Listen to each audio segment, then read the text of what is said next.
Amis des alimentations, bonsoir. Ça fait longtemps qu'on n'avait pas fait un petit unboxing et ce soir, je vais vous permettre de découvrir avec moi l'alimentation programmable Lab PS 3005D. Donc, elle est fabriquée ici, on voit, par Veleman et je l'ai achetée chez Conrad Electronics où elle était en promotion. Et elle m'a quand même paru avoir un rapport qualité-prix quand même relativement très intéressant, hein, parce que je l'ai payé, je sais plus combien exactement, c'est moins de 80 €. Et là en plus il y avait le port gratuit, c'était une promotion, pour une alimentation, donc 30 volts 5 ampères, programmable USB pour série, avec différentes possibilités de programmation. J'ai trouvé quand même que c'était pour le prix assez intéressant. En même temps, j'ai été voir un peu les essais et les avis utilisateurs sur le net, et dans l'ensemble, cette alimentation a plutôt une bonne image. Il semble qu'elle ait souffert d'un petit problème de jeunesse dans le temps, d'un transistor qui avait un peu ses chaleurs quand on lui tirait pas moins de 5 ampères, mais apparemment ils ont corrigé le problème, et donc je me suis laissé tenter. Alors bon, des alimentations, j'ai déjà ce qu'il me faut, mais comme ça, je me suis dit, j'ai mes 3 espaces de travail, j'aurai une alimentation programmable sur chaque, et comme ça, je ne serai pas embêté. Alors, voilà donc la boîte qu'on découvre ensemble. Donc, je ne l'ai pas ouverte, on va vraiment la découvrir ensemble. Donc, c'était livré dans un très grand carton, hein. Déjà, ce que j'avais commandé avant chez Conrad, c'était de la tresse à dessouder et puis 2 petits trucs, et ça m'avait déjà été livré dans un carton de 15 mètres de long là. Ils ont une notion de l'emballage chez Conrad qui est un peu spéciale. Par contre, et en plus ça c'était dans le grand carton, mais alors il n'y avait aucune bourre ni rien, c'est-à-dire que ça pouvait se balader à l'intérieur, ils n'avaient pas mis quoi que ce soit. Un peu space, mais enfin c'est comme ça. Alors, donc ici je vais couper ça en faisant attention de ne pas abîmer ce qu'il y a dedans. Voilà, et on va se mettre par dessus, on verra mieux, un peu de lumière peut-être. Et ouvrons la boîte. Donc à l'intérieur, on découvre l'alimentation qui déjà bizarrement a l'air d'avoir bougé un peu là, parce qu'elle est de travers, ça n'est pas endommagé. Donc nous avons le manuel et le CD. Donc alors sur internet tout le monde dit que le soft, qui est un vieux truc qui tourne sur XP, est vraiment pas terrible. Alors bon, on verra ça. Nous avons un câble USB, très bien. Nous avons ici le sempiternel câble d'alimentation. J'en ai à battre à famille, comme dit ma femme. Hop. Et ici, je vais arrêter de filmer pour sortir la ligne. Bien, j'ai sorti la bête. Donc c'était dans un sachet plastique avec un petit sachet de disséquant. Donc a priori c'est un boîtier en tôle. Donc regardons un petit peu la face avant. Ici on a a priori 2 afficheurs, différentes LED. Le bouton ici d'ajustement, différents boutons, donc c'est des boutons apparemment caoutchouc, le toucher agréable. J'ai sorti des fiches bananes de sécurité à la noix encore, là, bon. Ils ont quand même eu ici la bonne idée de mettre la terre à droite, ce qui permet là d'utiliser, je pense, les adaptateurs standards. D'ailleurs, on va vérifier tout de suite si ça va bien dedans. Donc voilà un adaptateur, et en effet, ils ont bien respecté ici l'écartement standard de 19 mm, et ça, c'est plutôt une bonne idée. Le bouton de mise en route, qui lui est un switch mécanique. Ça, la première impression est bonne. Derrière, nous avons un grand ventilateur. Donc port USB pour série, et ici la prise. Alors j'ai vu sur un teardown qu'il y avait une vidéo que le port série apparemment il est isolé, mais enfin il est isolé pas avec un photocoupleur. Enfin on va peut-être l'ouvrir tout à l'heure, enfin avec une LED apparemment, juste comme ça, et un phototransistor, donc ça a l'air un petit peu bizarre, mais enfin bon, on va voir un petit peu comment c'est. On va brancher la bête et puis voir un petit peu ce qu'elle a dans le ventre. Donc c'est branché, il n'y a plus qu'à mettre en route, alors allons-y. Donc là on voit ça fait un petit bip et le ventilateur se met en route. Alors J'ai vu sur internet qu'ils disent que le ventilo il tourne tout le temps, mais en fait plus ou moins vite selon la charge. Alors c'est bien, maintenant c'est un peu dommage, enfin bon, il n'est pas hyper bruyant, mais enfin on l'entend quand même. Il y aurait peut-être moyen d'améliorer ça si c'est trop gênant. Donc, alors j'ai déjà lu un petit peu la doc sur internet. Enfin, c'est ici qu'on choisit si on veut modifier la tension ou le courant.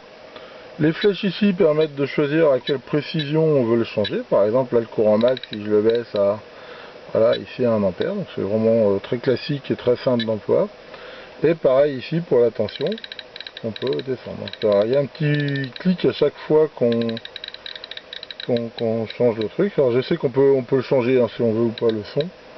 Enfin bon, à la limite, pourquoi pas. Bon, c'est pas vraiment mélodieux, mais... Donc comme son nom l'indique, hein, elle s'appelle 3005, elle va de 0 à 30 volts et jusqu'à 5 ampères.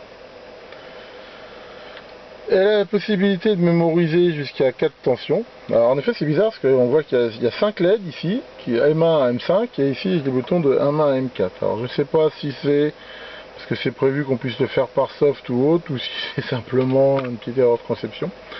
Enfin bon, déjà d'avoir 4 mémoires c'est déjà pas mal, hein. Ça va permettre donc de mémoriser des tensions fréquentes, par exemple 3.3, 5, 12, 15 par exemple, enfin après on met un peu ce qu'on veut.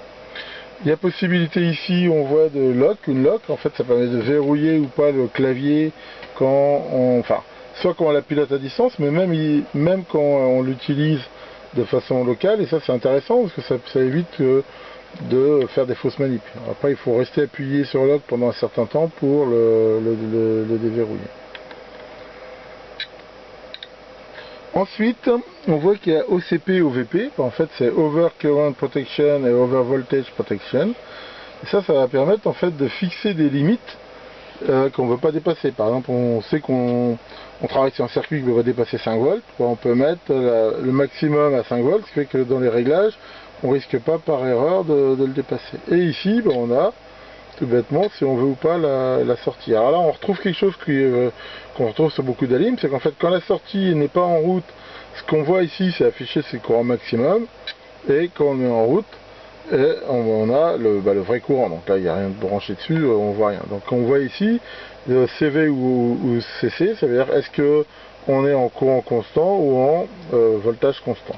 Et on voit ici out et donc je vais la brancher sur ma supercharge électronique de test, et ça va permettre déjà d'avoir une petite idée de la précision de la peut-être couper la lumière pour qu'on voit mieux. Ça va nous donner une idée déjà de la précision de la tension et du courant. Donc voilà, j'ai réglé les sorties. Donc ici, pour l'instant je me suis limité à un courant de sortie de 1 ampère. Et ici donc on va marcher en mode courant constant. Et pouvoir faire varier le courant, on va dire par pas de 100 milli par exemple. Voilà. Ici. Donc là, on va mettre en route la charge. Donc, là il affiche 0 volt, c'est normal, il n'y a rien. Et on va ici donc mettre en route la sortie. Alors déjà quelque chose d'un petit peu bizarre. Il y a beau avoir 0 volt, là ça clignote un peu entre 1 et 3 mA. Elle détecte rien. Si on coupe la charge, le phénomène s'arrête. Ça veut dire que ça fait quand même des petites bêtises. Bon, enfin bon, maintenant c'est peut-être un défaut qui vient de la charge, hein, à 0, c'est un peu space. Alors, on va donc augmenter la tension ici. Voilà.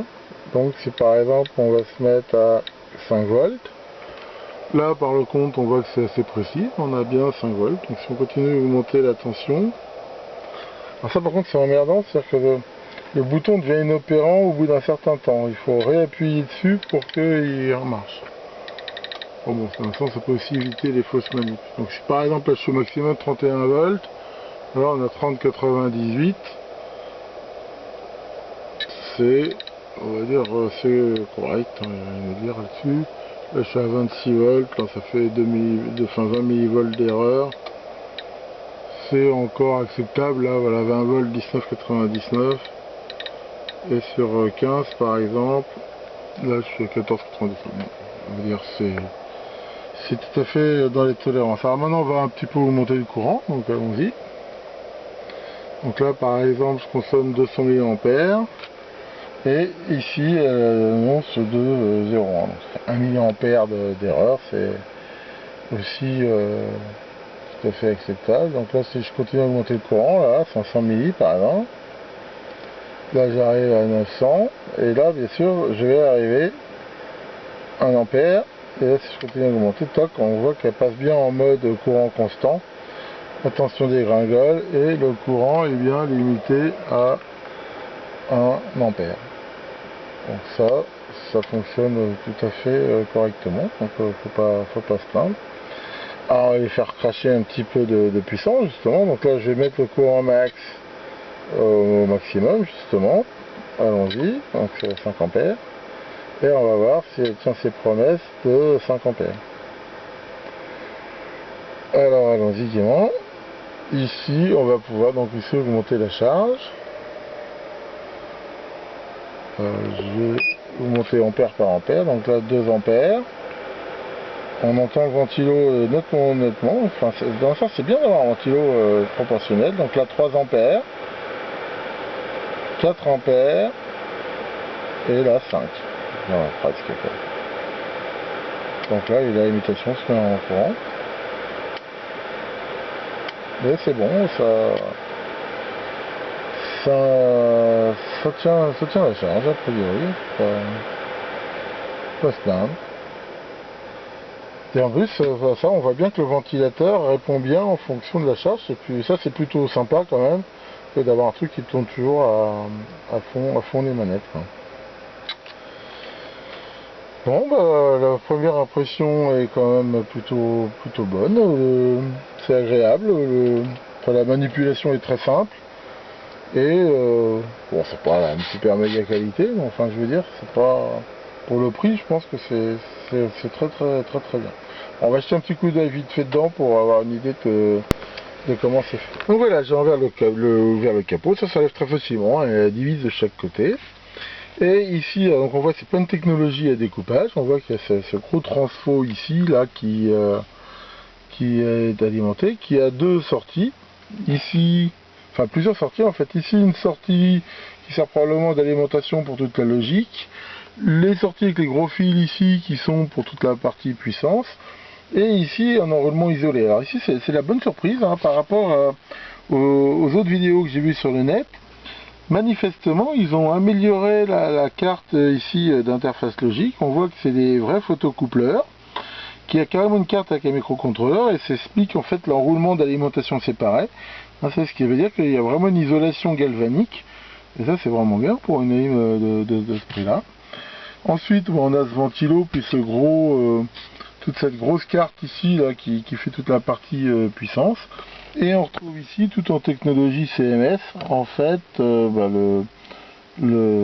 toute la partie logique et affichage. Je trouve que c'est vraiment pour le prix qualité tout à fait acceptable. Hein, enfin bon, je regrette pas mon achat pour l'instant. Je trouve que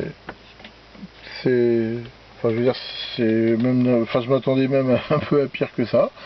Vraiment pour le prix où c'est vendu, c'est vraiment je crois la moins chère des alimentations programmables qu'on peut trouver. Alors là bon je n'ai pas essayé le soft encore ni la partie programmable, donc ça j'en parlerai pas, mais pour le reste vraiment je trouve que c'est un très bon rapport qualité-prix. Donc si je vais donner une note comme ça, à première vue, je lui donnerais 18 sur 20, hein, c'est bon à voir après à l'usage. Mais sachant que de toute façon je vois les autres internautes qui l'ont évalué, on l'air aussi d'en être très content. Donc quand c'est pas bien, mais là vraiment c'est cool. Hein, et donc alors on la trouve peut-être à autre part que chez Conrad, hein, parce que c'est un produit Véleman, c'est pas un produit Conrad. Maintenant à voir, hein, de toute façon après il faut rechercher un petit peu sur le net. Bon, enfin ici elle était en promo, je sais pas si elle est encore sur Conrad, donc si à un moment donné on profite d'une promotion comme j'ai eu genre pour gratuit et tout, là c'est vraiment éventuellement intéressant. Donc voilà pour cette découverte de cette Lab PS 3005D. Merci beaucoup de votre attention et à bientôt pour de nouvelles vidéos.